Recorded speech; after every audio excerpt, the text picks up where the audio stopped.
Hello, everyone. Welcome to another edition of the Ohio Guys here. I'm Christian Ocampo, and today I'm joined by another special guest. We have Jackie Lastra. How are you doing, Jackie? Hi, Kristen. How are you doing? Doing great. We're excited to have you here. We do understand this is probably your first interview that you've done with anyone, so we're excited to have you here. Excited to be here. Thanks for having me. And we got some questions. We're about to jump right in. Fire So, away. first of all, what is it like working in the industry today? It's exciting. It's challenging. There's a lot of no's, but the community is incredible. I've worked in the music field a little bit. I've worked in the film industry, but nothing is as welcoming as the voiceover industry. Like, you can tell that your peers actually want you to succeed, which is crazy to think about in entertainment, but they're just wonderful. I love being a part of it. Well, I'm glad you are part of it too, and I know you got a lot of support. So, during your time in this industry, what is your favorite project you have worked on? Okay, I have two for two different reasons. The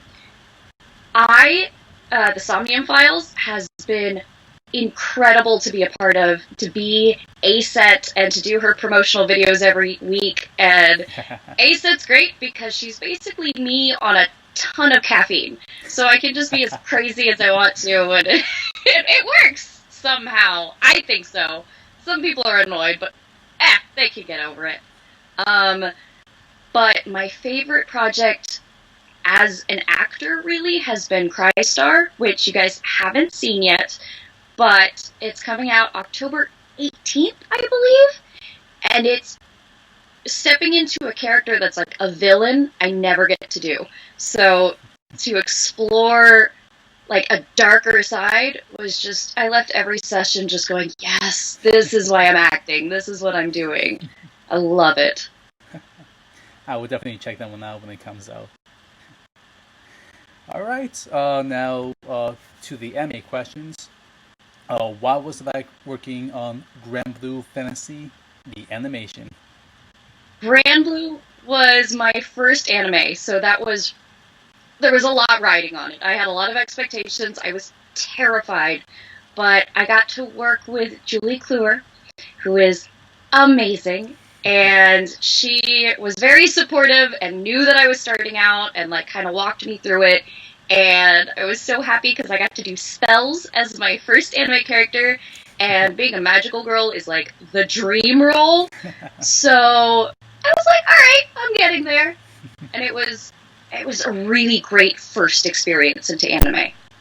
No, it's fantastic. Especially, I see some magical girls behind you, so that speaks for itself. A little bit. I may have a small obsession. Nothing wrong with that. All right, another question, and this one you recently got into, during the time of this recording. What was it like working on Sword Art Online Alicization? Oh, working with Alex again was, he is challenging, but in the best possible way. Like, if you go into the studio, he's not going to accept anything but your absolute best work. You try to slack off even the slightest, he's like, no. That effort you made, that breath, that wasn't in character. Let's get you to do it again until you do it right. So it was very nerve-wracking, and there was a lot riding on it, but since I had already worked with him before, there was a level of comfort that I was able to find with him, and he's a great director. I'm really happy I got to work with him. Oh, he's a great man. Yes. With the SAO series for this long. It just amazes me how well he's able to work with this whole gigantic series. And he's working so hard because I worked at the studio that recorded that for a little bit as well before I got into SAO, and to see him working every night, writing on the script and working with the script, and then coming in and working all day with the actors, it was just amazing to see just how much effort and love every director puts into their work. It was really nice. Oh, definitely. they're hard workers. Hmm. All right, another show that has been going on every week on Crunchyroll. What was it like working on the Rising of the Shield Hero? That show is so much fun. We're still working on it. I still get to go in every week and work as Melty, and she's learning magic now, which is great because I get to do more spells. And again, working with Julie, it's like I'm going home every day. It's so wonderful. The cast is amazing. The story is incredible. I love every Wednesday. I'm watching this series. I'm watching, even though I know what happens, it doesn't matter. I want to see what everybody's doing and how the fans are responding to it. It's just been incredible to be a part of. I love Rising of the Shield Hero. Definitely. And for those of you who know this series, it does have a little bit of hint of Game of Thrones thrown into it, especially the whole deception, and it makes it even more better. Oh yes, the story is great. It really blew me away. I read the manga too and a little bit of the light novel, and if you haven't gotten a chance to read them, they're fantastic reads, and the art is amazing. It's beautiful. I gotta get on that. Hmm. All right, and here's another show that's been really heavy hitting on Toonami. What was it like working on The Promised Neverland? Promised Neverland was intense. I only got to do one session because it was such a short part. I don't know if you know the part yet, but it was Connie.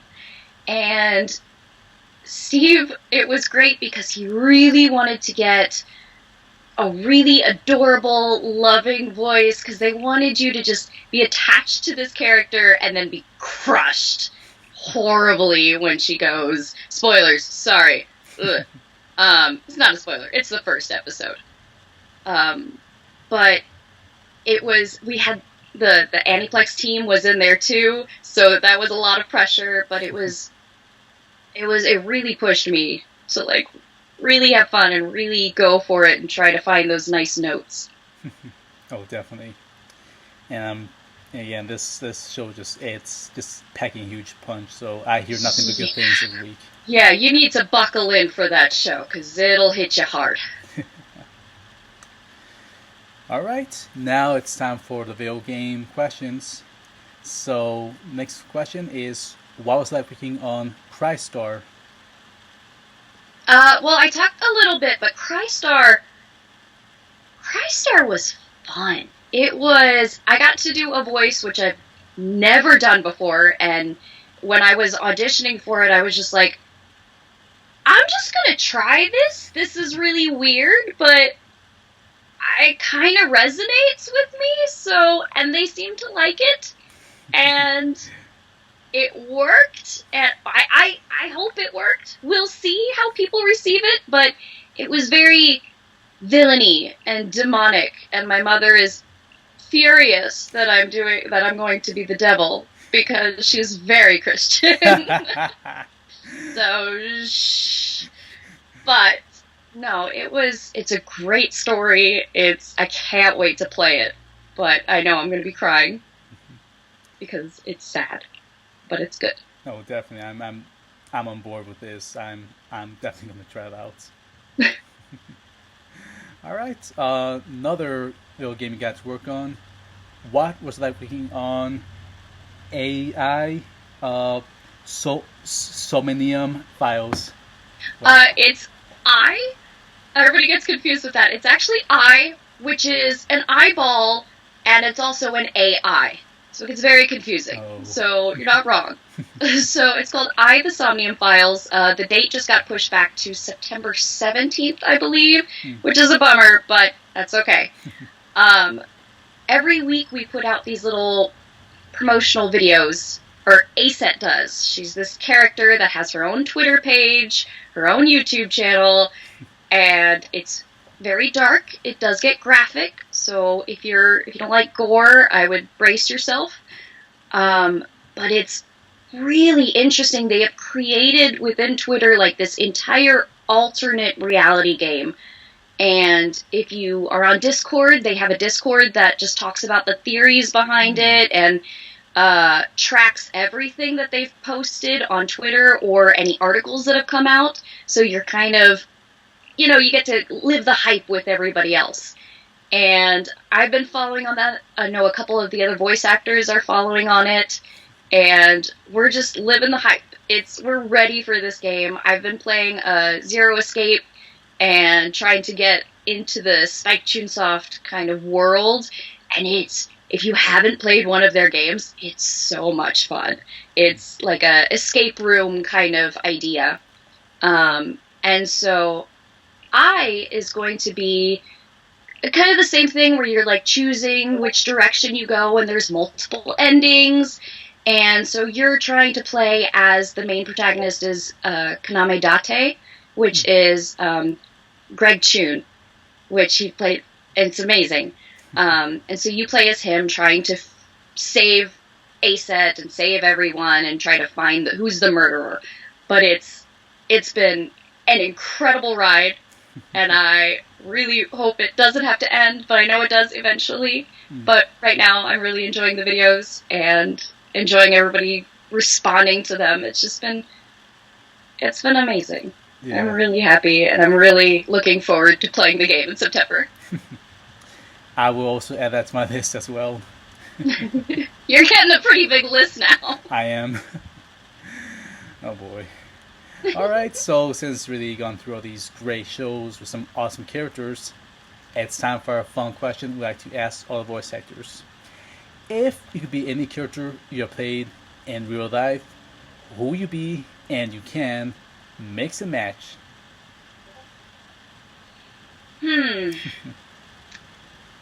I think I would definitely have to have Melty's powers, because I have to have magic somehow. Mm-hmm. But I'd probably like to be Aset, because she gets to be an internet idol, and who doesn't want to be that? And she gets to go on all these adventures and solve crimes and just be wild and crazy, and who cares? But I love her personality, but definitely Melty's powers.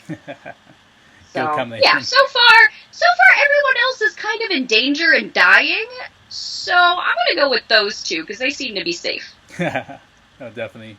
That's you're gonna need the magic and all that. All right. So is there anything else coming out that you can talk about, or is there anything else you want to plug in at this time? Well, okay, so I comes out September 17th. Mm-hmm. Crystar is October 18th. Those are the only, obviously, every week, Promised Neverland comes out on Toonami, Sword Art also on Toonami, and then Rising of the Shield Hero on Crunchyroll. They're taking a little bit of a hiatus, but it'll be back real soon. Mm-hmm. We gotta catch up with the simul-dub and all that. But yeah, that's all the shows that I can talk about right now. If you want, can I plug social media? About to jump right into that. So awesome. Yeah, so the whole Facebook. My Instagram is Jackie Lynn VO. Yes, Jackie Lynn VO. And my Twitter is just Jackie Lastra. Very easy. And the Instagram with that, or just those two? Oh, yeah, the Instagram was the Jackie Lynn VO. Oh, okay, sorry. I thought it was Facebook. My mistake. Did I say Facebook? I might have said Facebook. We just dived really quick on the social media questions, so you are... Sorry, we're going for a ride. You gotta hurry up and follow me. So yeah, so all the fans right there, she has social media. Easy to find, so you can go on with either Twitter or Instagram, so she's right there, people, so go ahead and follow her if you haven't.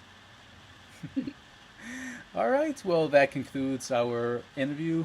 Thank you, Jackie, for your time doing this with us. We, the Ohio guys, really appreciate it. Thank you. Thank you for having me. It was nice meeting you, Christian. Yep, nice meeting you too. And thank you to our viewers for tuning in to this episode of the Ohio guys here. Thank you all. We'll see you next time. Bye, everyone.